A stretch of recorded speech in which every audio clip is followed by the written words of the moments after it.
Hi, this is Chris Young. Welcome to episode 25 of Contemplating Life. This week we're going to resume talking about my experiences growing up attending a special education school and how I transitioned to attending a regular high school part-time. Some of this story you've already heard in bits and pieces in previous episodes, as well as in my reading of my award-winning magazine feature titled The Reunion. But we're going to add some detail and some context in this episode.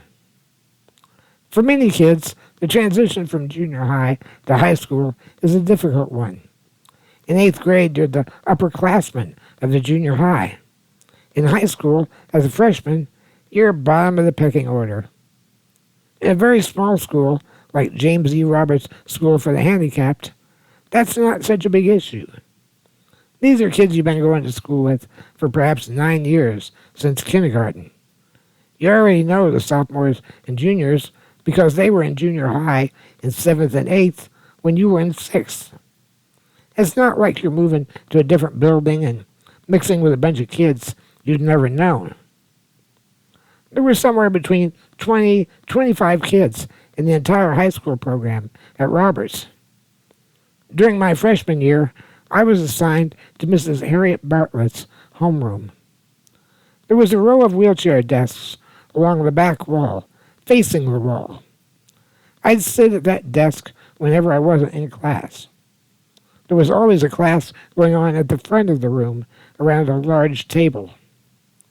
When it was time for one of my classes, I would either go up to that front table or to the other high school room with Mr. Sam Price. Mrs. Bartlett taught math, French, and bookkeeping. Mr. Price taught English, social studies, and a biology class that was the only science class available. Freshman algebra was no challenge for me because it didn't require basic arithmetic. As I mentioned in earlier episodes, I can do complex math, but simple addition and subtraction can be a real challenge for me. I had no trouble mastering the logic of deriving algebraic equations, and I really enjoyed graphing functions. I also had no difficulty with English. We didn't have spelling words anymore, and you might recall I suck at spelling. I don't recall exactly what classes I took. I think maybe the school nurse taught a health class. I took French, but I was never any good at it. I got an A the first 6 weeks, a B the second 6 weeks, a C the third 6 weeks, and straight D's thereafter for 2 years of French. I sang in the choir with Mrs. Atkins. We mentioned her extensively in a previous episode. We also had a part-time art teacher who came into the building 1 or 2 days a week, and I took an art class. I remember one art project where we cut an abstract shape out of a piece of cardboard and then used it as a stencil and spray-painted day-glow colors around it. I couldn't handle the spray cans, so the art teacher did it for me. She would twist and turn the shape in different orientations and spray different colors. It looked completely abstract to me, and I thought the day-glow spray paint gave it a bit of a psychedelic look. Turns out the teacher had something up her sleeve. She entered my creation, which was actually about 75% her creation, in something called the Indy 500 Festival Art Contest. It won a blue ribbon. We took a field trip to where all the artwork was on display, including my ribbon-winning entry. I don't recall where it was. I think it might have been the Indianapolis Museum of Art. Anyway, my creation was expertly mounted and framed. It was the first I had seen it in this condition. She had given it a title, Radiant Madonna. That's weird. It took me a while staring at it to get the point. See, when I was making it, I was holding it horizontally in landscape format. She turned it vertically in portrait format, and if you looked at it weirdly, it vaguely resembled a mother holding a baby. Let me make it plain. That was not my artistic intent. I didn't really have any artistic intent. I'm not sure Picasso would have seen the outline of a Madonna. The thing was so damned abstract. But the judges looked at the title, Radiant Madonna, and thought it was brilliant. I got the blue ribbon, but I didn't get to keep the artwork. They auctioned it off, and the proceeds went to arts programs. Not sure what they got for it. All of this was without my permission. The art room wasn't much more than a supply closet with a table in the middle. The only other interesting thing that ever happened there was Alan Whitney made out with Cheryl Fayette one time when the art teacher accidentally left the door unlocked on a day we didn't have class. I mentioned previously that in order for two teachers to try to teach an entire high school curriculum from freshman to senior years, they had to divide the day into 12 periods of 30 minutes each. A typical high school class period runs 45 minutes, I think in some schools even an hour. Because class periods are just 30 minutes, if you take 5 classes plus lunch, that means you still had 6 periods with nothing to do. I spent a lot of time reading sci-fi.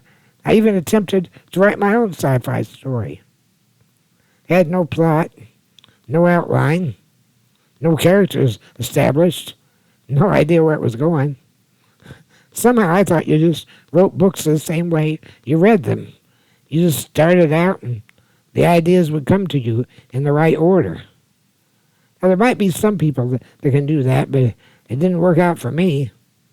I wrote about a page and didn't know where I was going, so I just gave up. I don't really remember much more about my freshman year.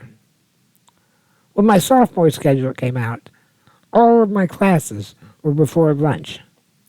That meant I was going to spend 3 straight hours in the afternoon with absolutely nothing to do except to try not to get in trouble and to try to ignore the class going on at the front of the room. My biology class was going to be nothing but a textbook course with no lab equipment and no animal dissection. My mom was furious at the substandard education I was getting, and I wasn't too happy about it either. She arranged a meeting between her and the principal or vice principal at my neighborhood high school, Northwest High School, just a few blocks from my house. The ground floor was wheelchair accessible from a couple of entrances, but there was no elevator or ramp to the second floor. Certain departments were exclusively on the second floor, most notably all social studies and math. Biology and physics were split between floors, but chemistry was exclusively upstairs, where they had special lab equipment. English was split between floors. Although the library was on the ground floor, there were 2 steps you had to go down to get to it. I would have liked to have been able to access that. As it turned out, I could get everything I needed for term papers and other homework at the public library. Well, I could understand why it was impossible to move the chemistry classes downstairs because the room was specially fitted with chemistry equipment. It shouldn't have caused any problem to move a math or a social studies class downstairs for me each semester. Mom couldn't persuade them to do that, and so I would not be able to attend Northwest full time. They were also concerned about what I would do in the lunchroom and how I would go to the bathroom. Now, bathroom issues probably deserve an entirely separate podcast episode. We probably could have worked out the bathroom problem, as well as getting someone to help me with lunch.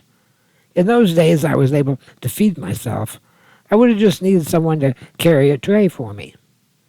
The school wasn't convinced I could handle it. The only compromise we could reach was for me to attend Roberts in the morning and take whatever courses were inaccessible at Northwest. In the afternoon at Northwest, I would take whatever was available on the ground floor. It wouldn't require any changes at Roberts because all my classes were already in the morning. I just skipped the ones I'd be taking at Northwest. The next issue was transportation. I could ride the wheelchair bus, as usual, from my house to Roberts in the morning. The school district refused to transport me from Roberts to Northwest midday, so my mom agreed to drive me every day in our van. I would take my morning classes and lunch at Roberts. The janitor would help me go to the bathroom, like he always had been. Then my mom would drive 7 miles from our house to Roberts, pick me up, and drive 7 miles back to Northwest. The school bus was coming through my neighborhood at the end of the day anyway, because it had to bring home my friend Mark Heron, who lived right around the corner from me. So, approximately 2 weeks into the semester, we implemented the plan. There was a major misunderstanding about the afternoon bus trip at first. The first day I waited a very long time for the bus to pick me up at Northwest and bring me back home just a couple of blocks. Rather than go to Northwest in the middle of their rounds as they came through my neighborhood, they finished the entire round and delivered all the students, then came back to Northwest and picked me up to bring me home. We pointed out how ridiculous that was. We explained to them that the trip from Northwest to my house was not out of their way, and they could do it in the middle of the route. After that initial hiccup, the bus transportation went okay. Mom made that trip every day for 3 years, with 2 exceptions. She had some back trouble one time and needed a few days off. And she was also pregnant with my sister Karen during my junior year and needed a few days for that. The school district agreed we could use the bus if we would pay a bus driver, Mr. Lewis, to drive it for the midday trip.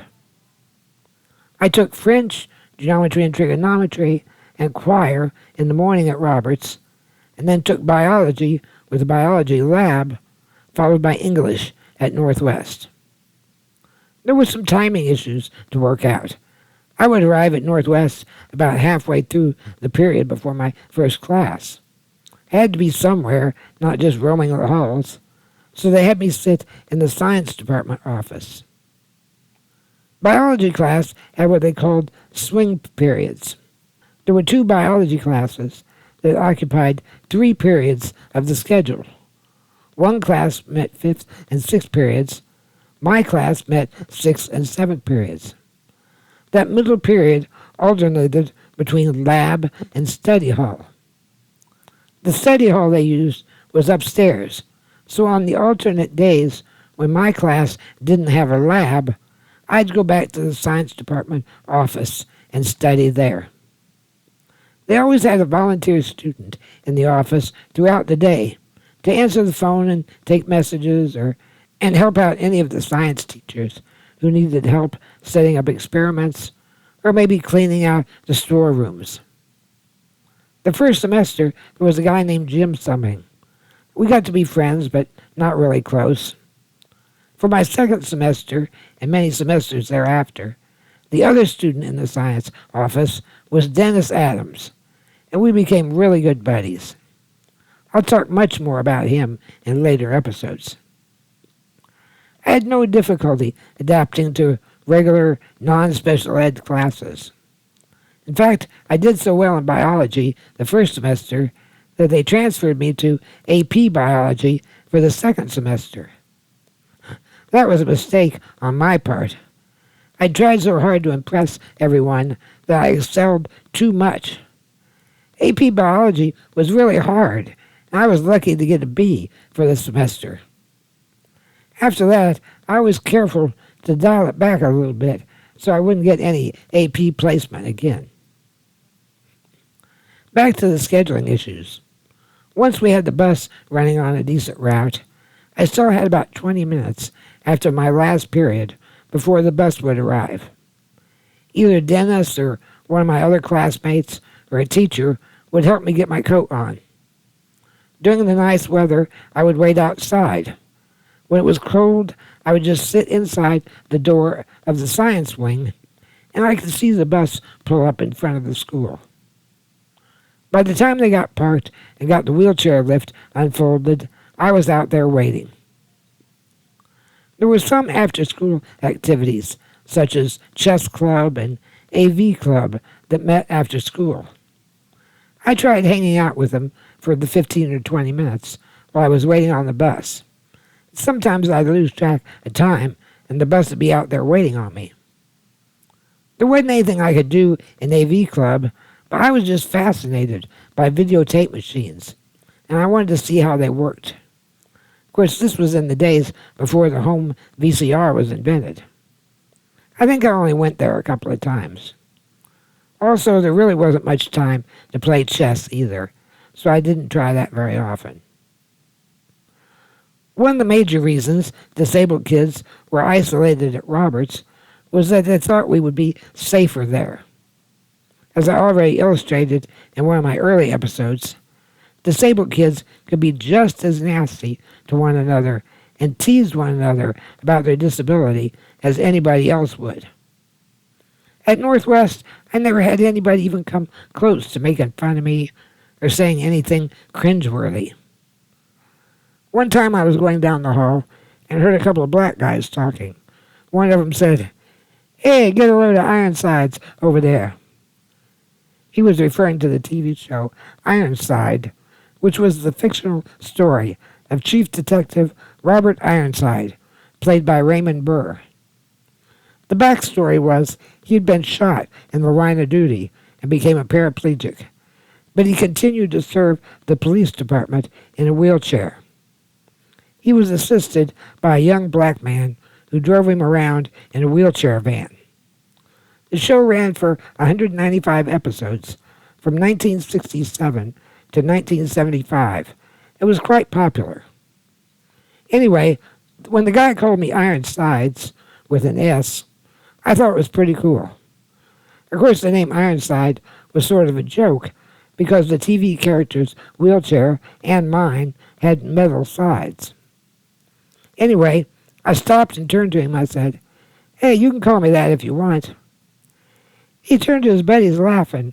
Sounded like Eddie Murphy when he says, "Hey, you hear what he say? He said we call him Ironsides." Then he turned to me and says, "You cool, man. You cool." I don't think anybody except that one guy ever called me that, but I kind of liked the nickname. The only other sketchy thing that ever happened to me was while I was outside waiting for the bus one day. A clean-cut-looking white guy struck up a conversation with me. He opened a large textbook with a bunch of pages cut out of the center. Inside the sitting compartment was a bunch of drugs. He asked me if I was interested. I told him, "Man, my body's already messed up. I can't afford to mess up my mind. It's the only thing I got going for me." He said, "That's cool, man. No pressure. Take care." He walked away and never saw him again. I never felt unsafe during that incident or any other time for the 3 years I was there. While I appreciated I was getting a good education, and I enjoyed the academic challenges it afforded me, even though I was kind of lazy, the real value was I was living a genuine high school experience. I was making new friends on a regular basis. And keep in mind, I've been going to school with the same bunch of kids for many years, some since kindergarten. I didn't have many opportunities to make new friends. By the time I got to high school, a lot of my Roberts friends had moved on to regular school. The opportunities for girl watching were phenomenal, even though I never tried to date anyone. We had a bookstore where you could go buy a notebook or a pad of paper, as well as discount tickets to school sporting events. We had pep rallies in the gymnasium. The halls were decorated with posters during homecoming. These were all experiences that I never had and never could have had at Roberts. Sure, I made the move for academic reasons, but the intangibles are what made the experience most enjoyable. I tried to explain to my friends back at Roberts what they were missing, but I don't think they really understood. They knew they had it easy there, and they weren't interested in giving that up, even if they could. Eventually, as I kept telling stories about what was going on in the real high school, I think some of them grew to live through me vicariously. Of course, the guys were more interested in my descriptions of the girl-watching activities. They didn't bother to ask if I had a girlfriend. It was a foregone conclusion I probably didn't, and they were right. That's not to say I wasn't friendly with girls. I had a girl for a lab partner in biology, and we got along okay. But I knew there weren't any dating possibilities. We'll talk more about that in later episodes. Overall, the experiment was a success. Apart from those minor initial glitches, my first year as a sophomore at Northwest was educational, enjoyable, and uneventful. Next week, we'll talk about my junior year and some unfortunate academic choices that were made for me. If you find this podcast educational, entertaining, enlightening, or even inspiring, consider sponsoring me on Patreon for just $5 a month.